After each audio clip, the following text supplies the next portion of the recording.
Guys, how are you? Hope you like my colourful paint sheet. So we're here on Leinster Road, and you can see that I have filled this with an epoxy. Okay, this is a partial restoration rather than a full one, because the chipping and the blistering wasn't systemic. It wasn't wholesale. It was only marginal. So what I've done is I've flush filled this. Right, flush filled it with 2-part epoxy, heavy duty. I've also flush filled the joints where all the splitting is going to occur with, you can see it there, with flexible filler.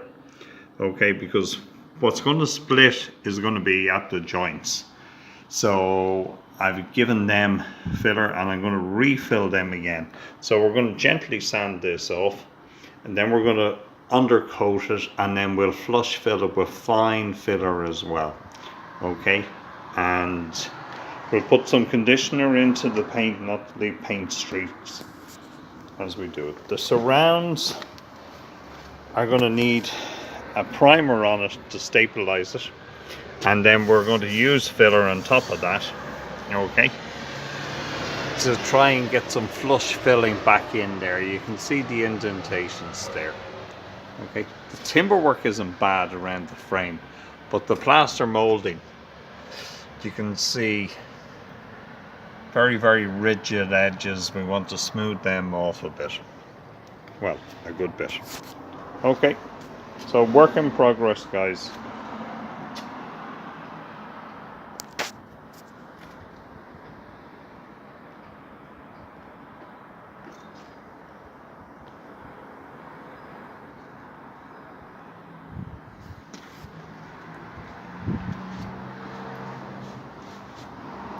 Little bit of deterioration at the edge and at the bottom as well, so we're going to cover up. We're not doing the railings, they were done last year, so we're going to cover them up with plastic as we do it. Okay, probably use heavy duty epoxy up the top just to make sure no water gets down behind it, and then you can see there's some pre-existing paint stains that we're going to try, paint marks we're going to try and get rid of as well.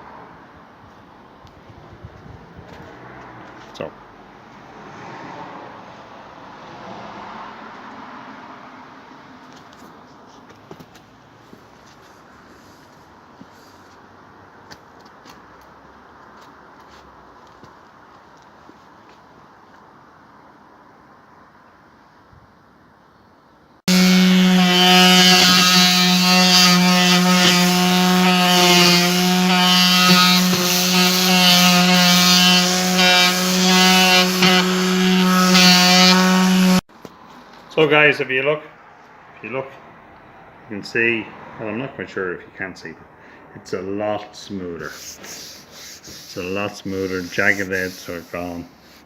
So now I've got a little bit of filling to do in and around the molds, right, that type of thing. Couldn't get the sander into it.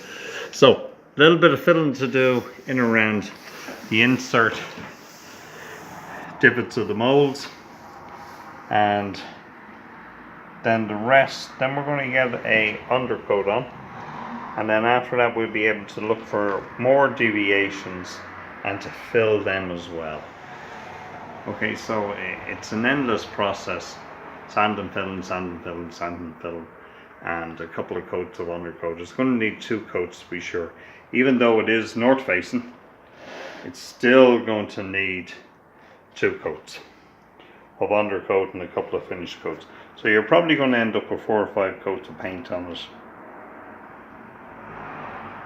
So guys, we're just going to sand off, brush off, and scrape off whatever indentations we still need to before we get an undercoat.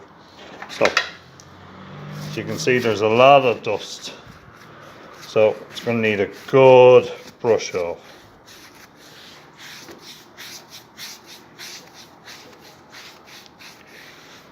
Of the whole door.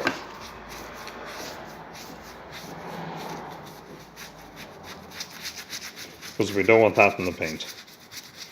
Okay.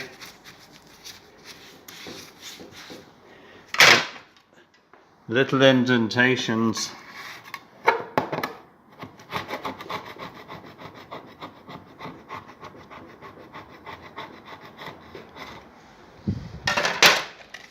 And then light little sand.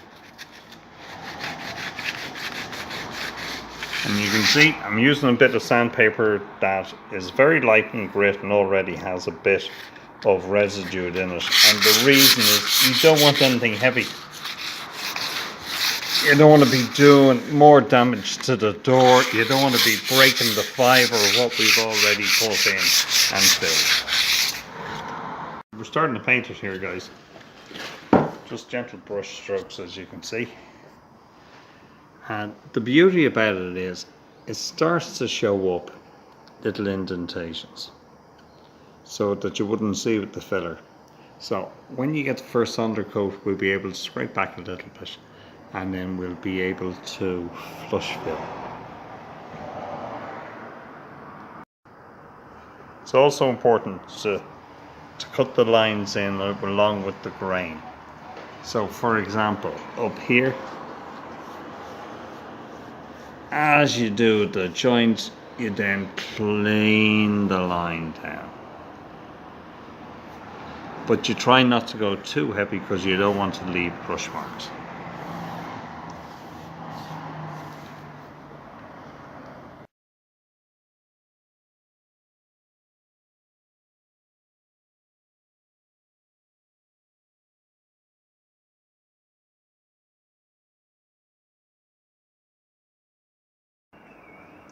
Hey guys, so you can see, got an undercoat on it now. So it looks vastly improved. You can see the different shade between the insert panel and the outer panel, which is beginning to dry quicker. Okay. So, very hard to judge the door at this stage. What we need to do is we need to let it fully dry, which wasn't the wisest of me because I painted it at lunchtime, so I may go without lunch for a while, but here's what we need to do. We need to let it go fully dry and then look for problems. Come the flush fill anything that needs to be filled. Usually it's around the end, around these panels here, and around these sections here. That's normally where you use it. The straight bits are easy enough. You know, it's a straight flush, it's easy enough to do, so we'll check in when it's dry.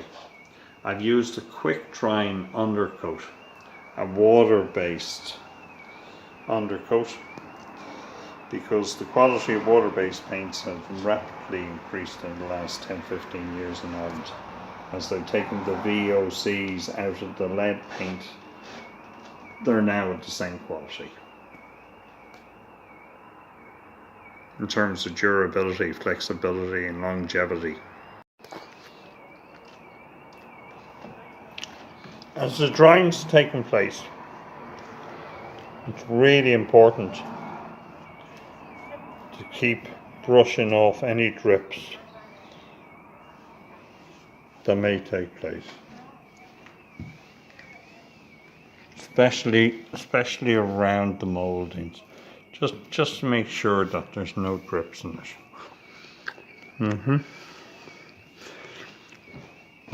And a door like this, you can see the drips there. You want to be revisiting the door constantly until it's fully dry, so you don't end up with those types of drips.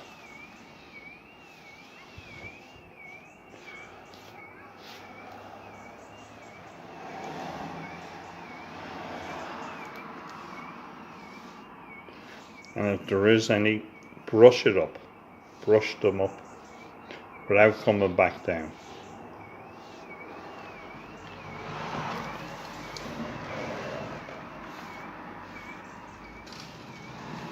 And it may not even be drips in an area, it may just that it looks kind of a little bit heavy in an area. So just brush it up.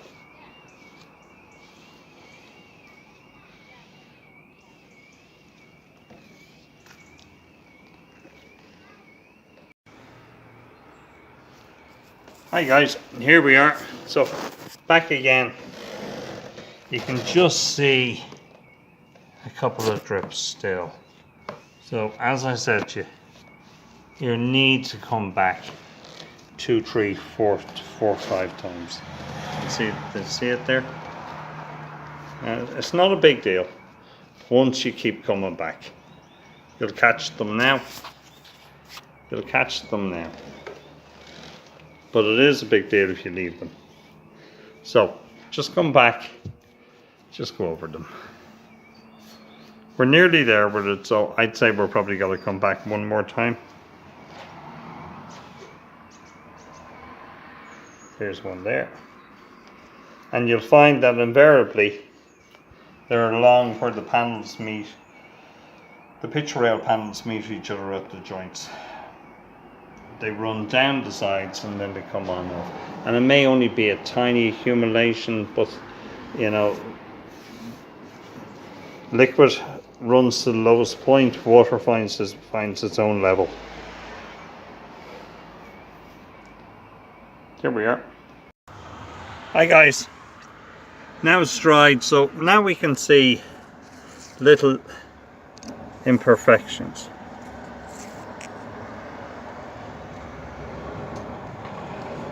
And a blade's a very, very handy thing at this stage to be going up and down.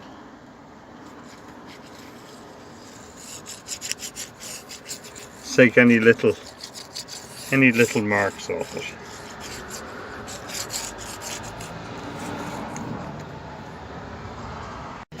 So guys, you can see we've got the filler on. And you can see I've overfilled. You can see it. I've heavily overfilled. So now I can sand back to a smooth substrata. Now that'll be it for today, because you can see patches are still drying. So we're going to leave that overnight, sand it back, and then we'll flush fill the rest of it.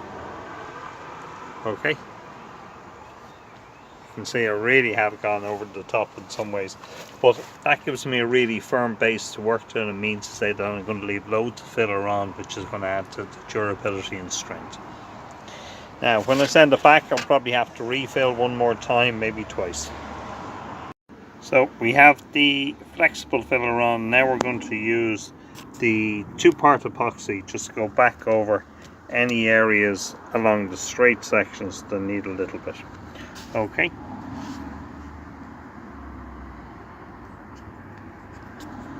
So guys, you can see the door now has had a second fill, and we'll get another undercoat on tomorrow. We'll let that breathe and settle overnight. We'll get another undercoat on tomorrow, and we'll go through the same process again one last time.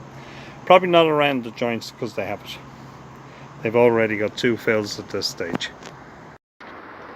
So guys, what I'm doing at the moment is I'm putting on one of the colours on the door. I had 4 little colours on the door, right?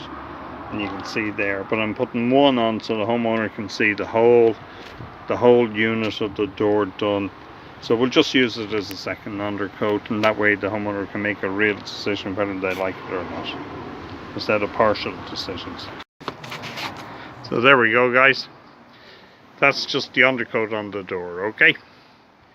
Well, it's the undercoat of the sample colour, just so the client can have a really good look. Hey guys, so one little bit more flush fill on the door, one last sand, then we'll start to get some finished coats on it, okay? And you can see once again most of the work is in and around the joints and just tidying the joints up. So we'll give them a final little light rub and then start to get a finished coat on the doors. Okay, it's going to take 2 or 3 to get it right.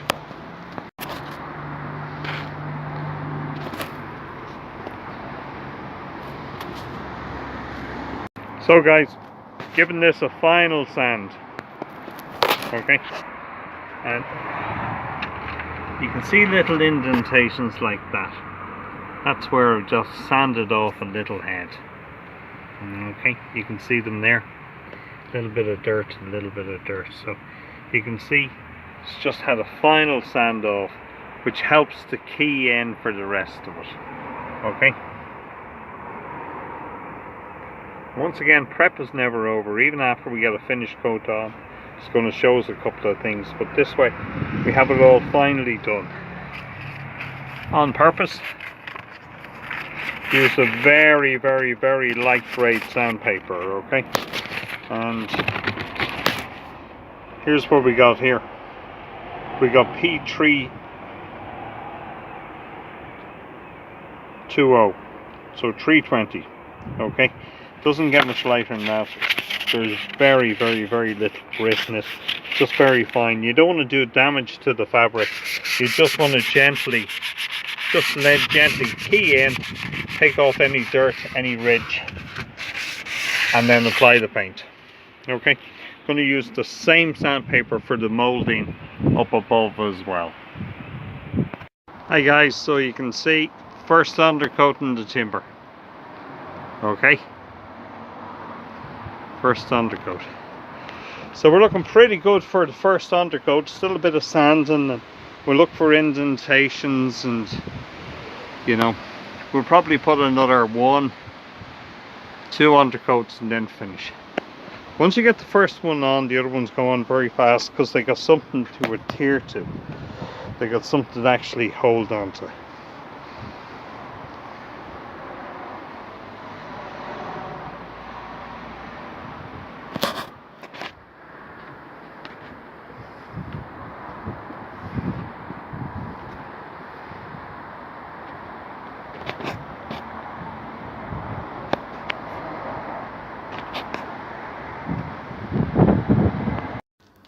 So here we are, we got the first coat of the final coat on. So really important not to rush this and just let it dry. Okay, just let it dry, and then after that we can come back and we can see if there's any indentations or little things. This is where we'll use a blade just to do any tiny little bit of filling or tiny little bit of dust marks that might have turned into little granules. So kind of hard to see because there's a shine, and the shine dulls down after it dries, so you're not really getting it through. You're getting shadows, you're getting shine, you're getting light, you're getting darkness. So it's very, very hard to judge the door right now. So we'll look at it. We'll look at it when it fully dries, but also as well, the real benefit of doing the water-based product is you've actually got a situation where the edge can completely dry, and it can be touch dry really fast, and then it can congeal fast, so you can close it over all within the one day. So we've done this around 9:30 in the morning, so it's got the whole day to dry. Okay, thanks guys. So now after the first coat's gone on, what I've done is I've refilled any little indentations I've seen. Okay, so we'll let that dry and we'll put another coat, and then we'll see where we are after that, and then so we may give it a touch up then. So you can see there's little bits, and it's always around the panels. That's just the nature of it, you know. It's just getting the indentations right. You can see here I've gone back over it with fine one, just give it a light little sand. Okay guys.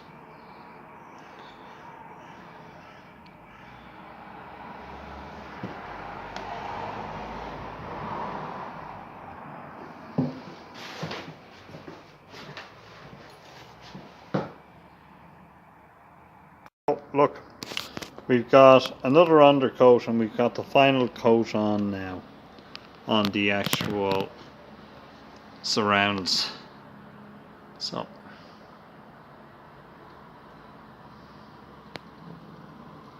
we'll let it dry, and then we'll sand back anything, fill anything, but we're kind of at the end of the process. We're always looking to improve it, we're always looking to see if anything stands out.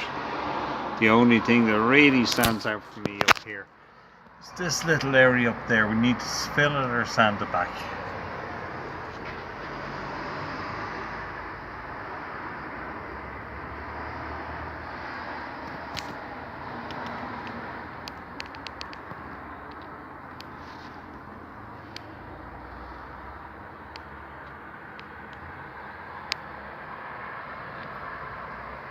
And then obviously we need to take the paint off the windows, but what's also important is there's no point to doing it one side. You need to come back on in and see what needs to come off on the inside as well. Okay, that way you get a double process. Okay, so there we go, guys.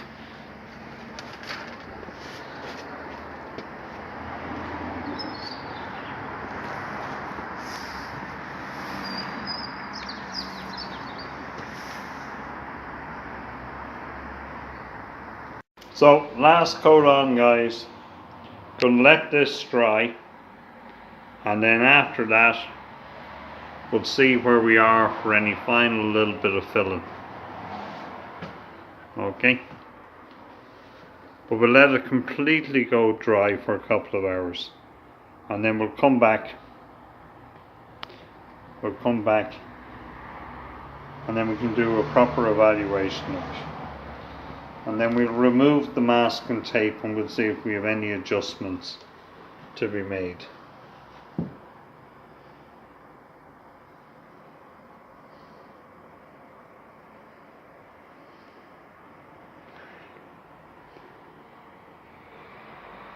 Thanks, guys.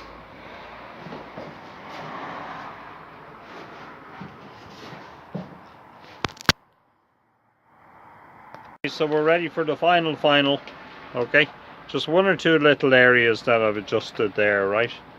And need to get a small little brush to go around some of the areas around the letterbox and the handles and that type of thing. And we're going to do that today, then we're back in tomorrow finishing up, which gives us another opportunity if we need to come and touch up the door. Okay, so we'll put one more coat on today, we'll check it tomorrow.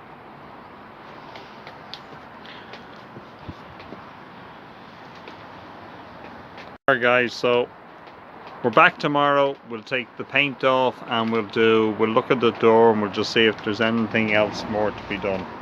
So there you are.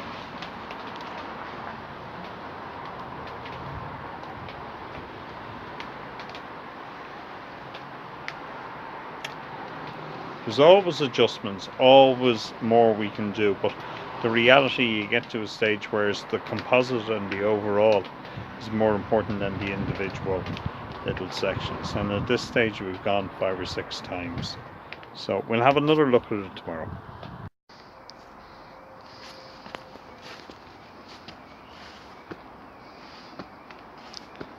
So the door is finished. We're actually coming back here in about a week's time, just do a little bit more work. So I'm going to remove some of the paint marks around the door which were pre-existing. Well, I'm sure I added to 1 or 2 of them, but look, we'll take them off. And here's the finished door.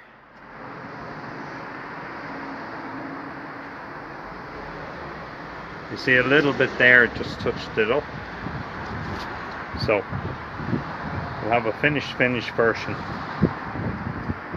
but we're virtually there.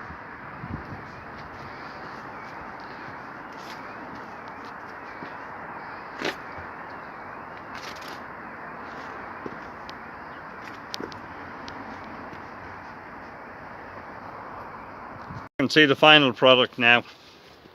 The big change since the last video is the surrounds. I managed to get the surrounds done. You can see a little bit of the paint remover still on the walls, but that'll absorb in and disappear. So here we go, guys. And I got as much of the paint on the inside off as I could as well. I also managed to fill the underneath section just at the end of the door.